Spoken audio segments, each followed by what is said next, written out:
Have you ever just felt like we're stuck?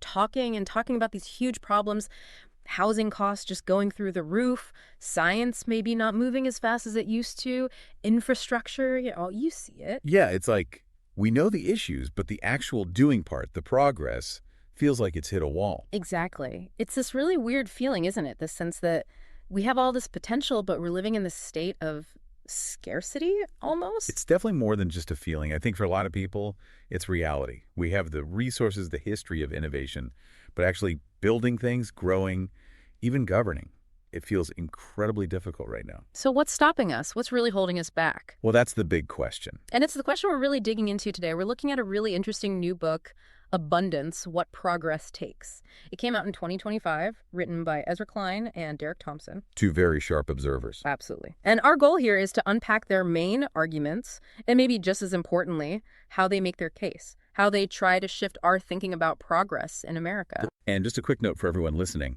You are experiencing a unique two-host AI conversation powered by Google's NotebookLM for deeper, more dynamic book analysis. Okay, so let's get into the core idea. Klein and Thompson aren't just, listing problems. They're really calling for a fundamental shift in mindset. Right. Away from what they see as scarcity and maybe an overfocus on procedure, on caution. Towards what? Towards abundance. Towards proactively solving problems. It's not just policy tweaks. It's a whole different way of looking at how we get things done, how society advances. But they have that phrase, a liberalism that builds. What does that actually signal? Well, I think it signals a focus on outcomes, on actually constructing things, creating solutions, opportunities, not just regulating or constraining. So the idea being that progress, even for things like equity or access, requires actually building new stuff, not just managing the old. That seems to be the core of it. It's pragmatic, future-focused, and, pretty provocative in today's climate. And the timing. 2025, this book lands right in the middle of all these pressures we feel. Definitely. Housing shortages, you mentioned that. The feeling that science isn't delivering breakthroughs like it used to, maybe. The difficulty of just starting basic projects in cities. It's not just the problems themselves, though, is it? It's the frustration. Exactly. The political polarization, this feeling of gridlock, like we're stuck in mud, they seem to be directly addressing that sense of paralysis, the feeling that maybe regulations themselves have kind of gummed up the works. You're basically asking, we have the means, so why is it so hard? Yeah. Why does it feel like we're running in place? And you tend to listen because of who they are. Ezra Klein, Vox, founder, columnist, podcaster, really known for deep policy dives. Very respected. And Derek Thompson, journalist, author, great insights on economics, tech, culture. Their backgrounds give their diagnosis a lot of weight. It doesn't feel like just opinion. No, it feels researched. It feels like they understand the mechanics of how policy and the economy are supposed to work and where they might be breaking down. It's that mix, isn't it? Klein's policy depth and Thompson's broader view of culture and economics lets them see the whole picture. Yeah, connecting the dots between different areas. So with that credibility, what specific things do they focus on in the book? Well, they hit several key areas. Economic growth, or the lack thereof stagnation. The housing crisis, which is just huge. Impossible to ignore. Right. Technological innovation is slowing down. And then these administrative hurdles, the bureaucracy that seems to block everything. And they also look critically at American mobility, right? The dream versus the reality. Exactly. They argue these aren't separate issues, but symptoms of something deeper, something systemic. How do they sound when they talk about this? What's the tone? It's interesting. It swings a bit. There's definite urgency, even frustration, maybe bordering on anger sometimes at how slow things are. You can feel that kind of impatience. Yeah. But it's not just complaining. There's also this underlying constructive optimism, a sense that things could be better if we just changed our approach, our mindset. So critical, but hopeful, and challenging some established ideas, even on the liberal side. Definitely challenging. Yeah. They're not afraid to question whether the way progressives have traditionally approached problems is still working. That frustration you mentioned, that emotional core, they really tap into that, don't they? Oh, absolutely. That's the pathos. They connect with that feeling many people have, trying to afford a house, feeling like opportunities are shrinking, just the general sense that things are stuck. How do they do that? With stories. Yeah, they use anecdotes, like describing a simple project getting bogged down for years in red tape. You read that, you kind of feel it, you know? Yeah. You might recognize that from your own life. Makes it relatable. Very. But again, it's not just doom and gloom. They weave in this hope for Yep. a revitalized America, a more dynamic, inclusive place if we can overcome these self-imposed obstacles. But it's not just emotion. They build a logical case too, right? The logos? Yes, very much so. They really dissect policies, look at historical context, especially around urban development, to show how we got here. Do they use data? Comparisons. Lots of it.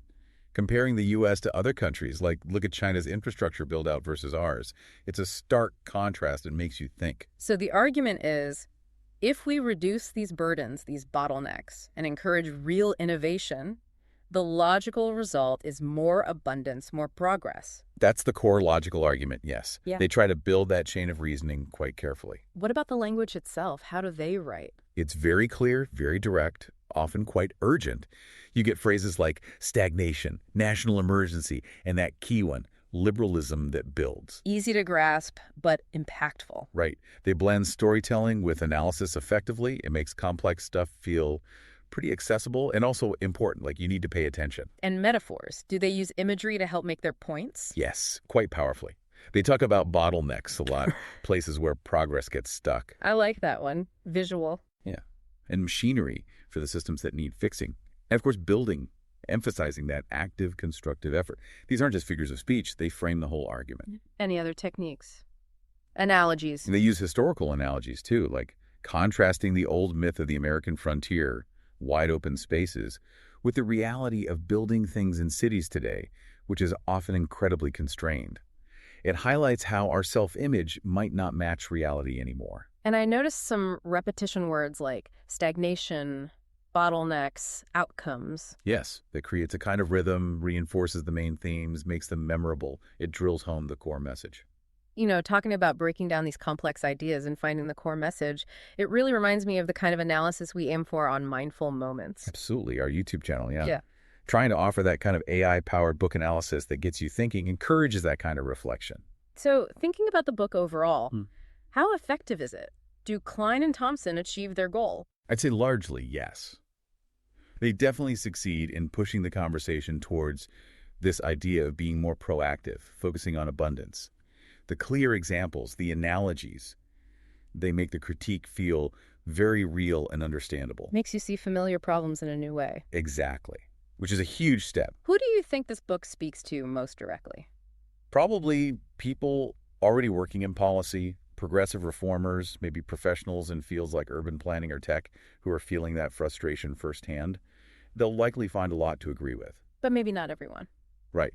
Some might find the critique of procedure-heavy liberalism a bit pointed, maybe even reductive. Others might wish for a deeper dive into issues like wealth redistribution, which isn't the primary focus here. It's a targeted argument. It is, which is both a strength and potentially a limitation, depending on the reader's perspective. What about the sophistication of the argument? Is there a particularly clever move they make? I think the most sophisticated part is how they frame the paradox.